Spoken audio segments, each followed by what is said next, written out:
കുറച്ച് ദിവസം മുൻപ് സർവകലാശാലയ്ക്ക് മുന്നിൽ വലിയ പ്രതിഷേധമാണ് കണ്ടത്. SFI നേതാക്കളുടെയും അണികളുടെയും നേതൃത്വത്തിൽ വലിയ സമരങ്ങളുണ്ടായി. പക്ഷേ അവർ പെട്ടെന്ന് മാളത്തിൽ ഒളിക്കുകയായിരുന്നു. അതിനുശേഷം എല്ലാവരും കരുതിയത് ഗവർണറും അതോടൊപ്പം തന്നെ സർക്കാരും തമ്മിൽ ഈ കലഹം അവസാനിച്ചു എന്ന് കരുതുമ്പോഴാണ് ഒന്നും അവസാനിച്ചിട്ടില്ല, തുടങ്ങുകയാണല്ലേ? അതെ, ശരിക്കും ഒരു വലിയ പൊട്ടിത്തെറിയിലേക്ക് പോകാൻ പോവുകയാണ് കേരള സർവകലാശാല. കേരള സർവകലാശാല മാത്രമല്ല, ഗവർണർ സർക്കാർ പോര് അതെല്ലാ സീമകളിൽ ലംഘിച്ച് തെരുവിലേക്ക് എത്താൻ പോവുകയാണ്. ഏറ്റവും ഒടുവിൽ ഇപ്പോൾ സംഭവിച്ചിരിക്കുന്നത് ഗവർണറുടെ നിർദ്ദേശപ്രകാരം വൈസ് ചാൻസലറും കേരള യൂണിവേഴ്സിറ്റിയുടെ വൈസ് ചാൻസലർ ഡോക്ടർ മോഹൻ കുന്നുമ്മേലും രജിസ്ട്രാറുടെ താൽക്കാലിക ചുമതല വഹിക്കുന്ന ഡോക്ടർ മിനി കാപ്പനും DGPക്ക് പരാതി നൽകിയിരിക്കുകയാണ്. രജിസ്ട്രാർ KS ഇടക്കാലത്തുണ്ടായ ഒരു മൗനം അതൊരു വലിയ പൊട്ടിത്തെറിയുടെ അത് ഒരു കൊടുങ്കാറ്റിന് മുമ്പുള്ള ശാന്തതയായിരുന്നു. അത് ഗവർണർ നോക്കുകയായിരുന്നു, ഇതെന്തായി തീരും, ഇതെവിടം വരെ പോകും എന്നൊക്കെ ഗവർണർ ഇങ്ങനെ കയ്യം കെട്ടിയിരുന്ന് നോക്കിയിരിക്കുകയായിരുന്നു. ആരിഫ് മുഹമ്മദ് ഖാനെ പോലെ അദ്ദേഹം ഇമോഷണലി പ്രതികരിക്കുന്ന ആളല്ല. Emotional reactions അദ്ദേഹത്തിനില്ല.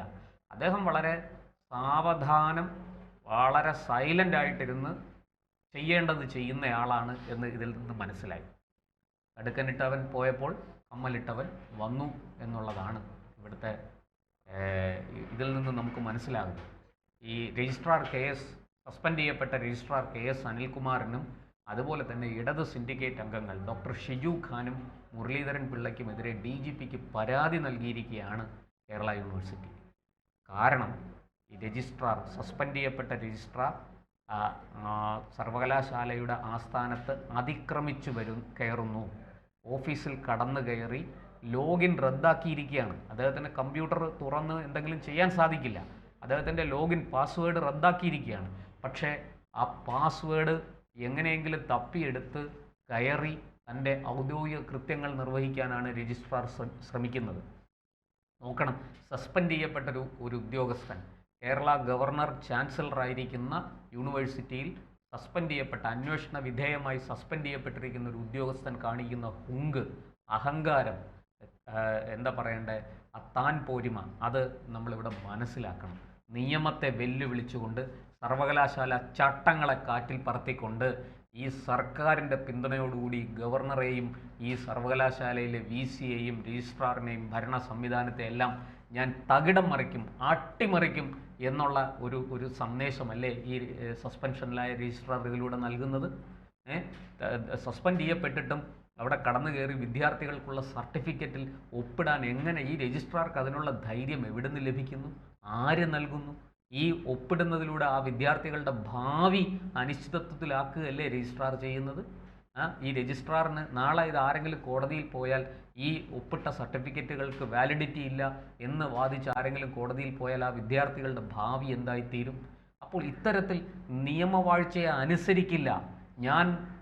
എൻ്റെ ഈ എന്താ പറയേണ്ട സംഘടനാ ഗുണ്ടായിസം, അതാണ് പറയേണ്ടത്, സംഘടനാ ഗുണ്ടായിസം, അത് ഞങ്ങൾ ആ തിണ്ണമെടുക്ക് ഞങ്ങൾ കാണിക്കും എന്നാണ് ഈ രജിസ്ട്രാർ ഇവിടെ ഇങ്ങനെ പറഞ്ഞുകൊണ്ടേയിരിക്കുന്നത്.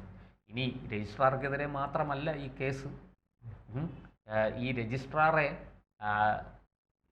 അവിടുത്തെ ഇടത് സിൻഡിക്കേറ്റ് അംഗങ്ങൾ ഈ രജിസ്ട്രാറെ തിരികെ കൊണ്ടുവരാൻ വേണ്ടിയിട്ട് VC ഇല്ലാതിരുന്ന, VCയുടെ അനുവാദമില്ലാതെ, അല്ലെങ്കിൽ പിന്നെ VCയുടെ സാന്നിധ്യമില്ലാതെ, അസാന്നിധ്യത്തിൽ അവിടെ യോഗം ചേർന്ന് ഇത് പിൻവലിച്ചു. സസ്പെൻഷൻ അങ്ങ് പിൻവലിച്ചു. ഗവർണർ പറഞ്ഞിട്ട് VC നടപ്പാക്കിയ സസ്പെൻഷനാണ്. അത് പിൻവലിച്ചുകൊണ്ട് ഇടത് സിൻഡിക്കേറ്റ് അംഗങ്ങൾ ഉത്തരവിടുകയാണ്. പക്ഷെ ഒരു കുഴപ്പം പറ്റി.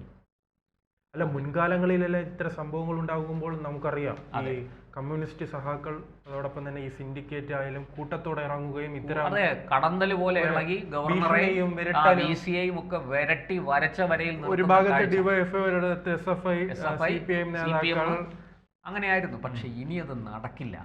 ഇപ്പോൾ ആമ്പിള്ളരാണ് കേന്ദ്രം ഭരിക്കുന്നതെന്ന് പണ്ട് ദിവാകരൻ പറഞ്ഞത് വെറുതെ അല്ല. അതിപ്പോൾ പിണറായി വിജയനും കൂട്ടർക്കും നല്ലവണ്ണം മനസ്സിലാകുന്നുണ്ട്. അങ്ങനെ ഈ രജിസ്ട്രാറുടെ സസ്പെൻഷൻ അനധികൃതമായിട്ട് പിൻവലിക്കാൻ ധൈര്യം കാണിച്ചവരാണ് ഈ സിൻഡിക്കേറ്റ് അംഗങ്ങൾ. എന്നിട്ട് അവരിപ്പോൾ എന്താ ചെയ്യുന്നത്? അവരവിടെ സർവകലാശാല ആസ്ഥാനത്ത് വന്ന് അനധികൃത യോഗം വിളിച്ചു.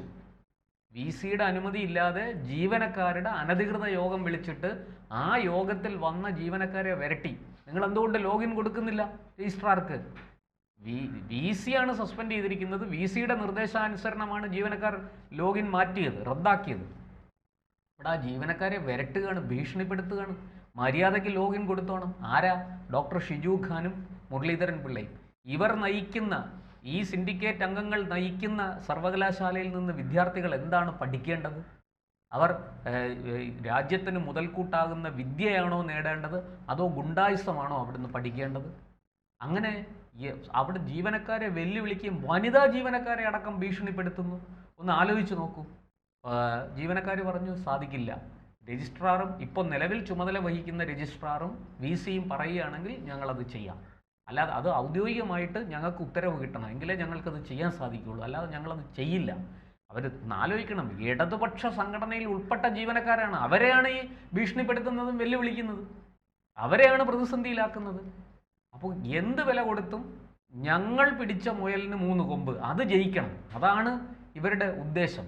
ഗവർണറെ വരുതിക്ക് നിർത്തണം. അത് നടക്കില്ല കൂട്ടരെ. നിങ്ങൾ പിടിച്ചിരിക്കുന്നത് പുളിങ്കൊമ്പിലല്ല, നിങ്ങൾ പിടിച്ചിരിക്കുന്നത് അതിനേക്കാൾ ബലവത്തായ ഒന്നിലാണ്. അത് ഒരിക്കലും അടർന്ന് താഴേക്ക് വരില്ല. നിങ്ങൾ അങ്ങനെ വിചാരിക്കണ്ട. ഇനി ഇതെല്ലാം ചെയ്തതിന് ശേഷമോ ഓൺലൈനായിട്ട് വി സി ഒരു യോഗം വിളിച്ചു. എന്താ? പ്രധാനമന്ത്രിയുടെ PM ഉഷ എന്ന് പറഞ്ഞൊരു ഫണ്ടുണ്ട്. അത് UGC വഴിയാണ് വരുന്നത്. UGCയുടെ ഫണ്ടാണ്. 100 കോടി രൂപ കിട്ടും സർവകലാശാലയ്ക്ക്. ആ 100 കോടി രൂപ എങ്ങനെ ചെലവഴിക്കണം അത് ചർച്ച ചെയ്യാനായിട്ടൊരു യോഗം വിളിച്ചു. ആ യോഗത്തിലേക്കുള്ള ലിങ്ക് ഏതോ ജീവനക്കാരൻ വഴി സംഘടിപ്പിച്ച് ഈ സസ്പെൻഷനിലായ രജിസ്ട്രാർ അതിനകത്ത് കയറിയിട്ട് നിരവധി തവണ വി സി അതിൽ നിന്ന് പുറത്തു പോകാൻ ആവശ്യപ്പെട്ടു. പുറത്തു പോയില്ല. വെല്ലുവിളിക്കുകയാണ് വി സിയെ. ഒരു രജിസ്ട്രാർക്ക് അതിനുള്ള ധൈര്യം, ഒരു വി സിയുടെ കീഴിൽ ജോലി ചെയ്യുന്ന ഭരണനിർവഹണം നടത്തേണ്ട രജിസ്ട്രാർക്ക് ഈ പറഞ്ഞതുപോലെ വി സിയെ വെല്ലുവിളിക്കാനുള്ള ധൈര്യം ഇത് ആര് കൊടുക്കുന്നു? എങ്ങനെ ഇവർക്കിത് ലഭിച്ചു? അപ്പോൾ ഇതെല്ലാം കൂടെ മുൻനിർത്തി വി സിയും രജിസ്ട്രാറും കൂടെ ഗവർണർക്ക് വിവരങ്ങൾ ധരിപ്പിച്ചു. ഗവർണർ പോലീസിന് പരാതി കൊടുക്കാൻ പറഞ്ഞു. നേരത്തെ തന്നെ DGPയെ വിളിച്ചു വരുത്തി കേരള സർവകലാശാലയിലെ വിഷയങ്ങൾ പറഞ്ഞ് കാര്യങ്ങൾ ചർച്ച ചെയ്ത് തീരുമാനമെടുത്തിട്ടുണ്ട് ഗവർണർ. അതുകൊണ്ട് തന്നെ ഈ നമ്മുടെ ഇപ്പോഴത്തെ രജിസ്ട്രാറുടെ ചുമതല വഹിക്കുന്ന ഡോക്ടർ മിനി കാപ്പൻ ഔദ്യോഗികമായിട്ട് വി സിയും ഔദ്യോഗികമായിട്ട് പരാതി DGPക്ക് കൊടുത്തിരിക്കുകയാണ്. രജിസ്ട്രാർ തീർച്ചയായിട്ടും നിയമ നടപടി നേരിടേണ്ടി വരും. ഈ സസ്പെൻഷൻ ഒരു ഡിസ്മസിലേക്ക് പോകാനുള്ള എല്ലാ ലക്ഷണങ്ങളും ഇവിടെ കാണിക്കുന്നുണ്ട്. ഒരു കാരണവശാലും അനിൽകുമാറിന് അതിൽ നിന്ന് രക്ഷപ്പെടാൻ സാധിക്കില്ല. ഈ ഇടത് സിൻഡിക്കേറ്റ് അംഗങ്ങൾക്ക് കേസ് ഒരു പുത്തരിയല്ല. കാരണം അവരെ സംബന്ധിച്ച് നിരന്തരം കേസുകൾ CPMൻ്റെ ഗുണ്ടായുസത്തിൻ്റെ ഭാഗമായിട്ട് നിലനിൽക്കുന്നതുകൊണ്ട് അവർക്കിതൊന്നും ഒരു പ്രശ്നമല്ല. അവർ ഇനിയും കേസുകൾ നടത്തും. അവർ പ്രതിപക്ഷത്താണെങ്കിലും അവർക്ക് ഭയമില്ല, ഭരണപക്ഷത്താണെങ്കിലും അവർക്ക് ഭയമില്ല. അവർ കേസുകളൊക്കെ പറയാനും നടത്താനും തയ്യാറാണ്. പക്ഷെ അവസാനത്തെ ഒരു പൂട്ടുണ്ട്, ആ പൂട്ടിൽ പെടും. എന്തായാലും ഈ രജിസ്ട്രാർ KS അനിൽകുമാർ, സസ്പെൻഷനിലായ രജിസ്ട്രാർ വലിയ മണ്ടത്തരവും അവിവേകവുമാണ് കാണിക്കുന്നത്. രാജ്യത്തിൻ്റെ ഭരണവ്യവസ്ഥയെ വെല്ലുവിളിക്കരുത്, ഭരണഘടനയും നിയമവാഴ്ചയും അധിക്ഷേപിക്കരുത്. ഗവർണർ ഭരണഘടന പദവിയാണ് എന്നുള്ളത് ഓർമ്മിക്കണം. ഈ സർവകലാശാലയുടെ ചാൻസലർ മാത്രമല്ല, നിയമസഭ പാസാക്കിയ നിയമത്തിൻ്റെയൊക്കെ അടിസ്ഥാനത്തിൽ പ്രവർത്തിക്കുന്ന ആളുകൂടിയാണ്. അത് തിരിച്ചറിയാതെ ഗവർണറെ വെല്ലുവിളിക്കാനും വരുതിക്ക് നിർത്താനും പിണറായി വിജയൻ കൂടെയുണ്ട് എന്ന ധൈര്യത്തിലാണ് KS അനിൽകുമാർ മുന്നോട്ട് പോകുന്നതെങ്കിൽ എൻ്റെ പൊന്ന അനിൽകുമാറെ, നിങ്ങളെ കാത്തിരിക്കുന്നത് വലിയ പ്രതിസന്ധികളാണ്, വലിയ ബുദ്ധിമുട്ടുകളാണ് എന്ന് മാത്രമേ ഈ അവസരത്തിൽ പറയാനുള്ളൂ. ഇനിയും ഈ ഗുണ്ടായുസം തുടരുന്നത് നല്ലതല്ല. ഉന്നത വിദ്യാഭ്യാസത്തിൽ വരുന്ന വിദ്യാർത്ഥികളുടെ ഭാവി അപകടത്തിലാക്കരുത് നിങ്ങൾ എന്ന് മാത്രമേ ഈ അവസരത്തിൽ പറയാനുള്ളൂ. അല്ലാത്ത പക്ഷം നിങ്ങളെ കാത്തിരിക്കുന്നത് വലിയ അപകടങ്ങളാണ്. അതിനെ അതിജീവിക്കാൻ നിങ്ങൾക്ക് എല്ലാ കാലവും ഈ ഇടത് ഭരണവും മുഖ്യമന്ത്രി പിണറായി വിജയനും ആ സ്ഥാനത്ത് ഉണ്ടാകുമെന്ന് നിങ്ങൾ കരുതരുത്. അത് വലിയ അബദ്ധമാണ്. ഗവർണർ എന്ന് പറയുന്നത് ഒരാൾ പോയി മറ്റൊരാൾ വരും.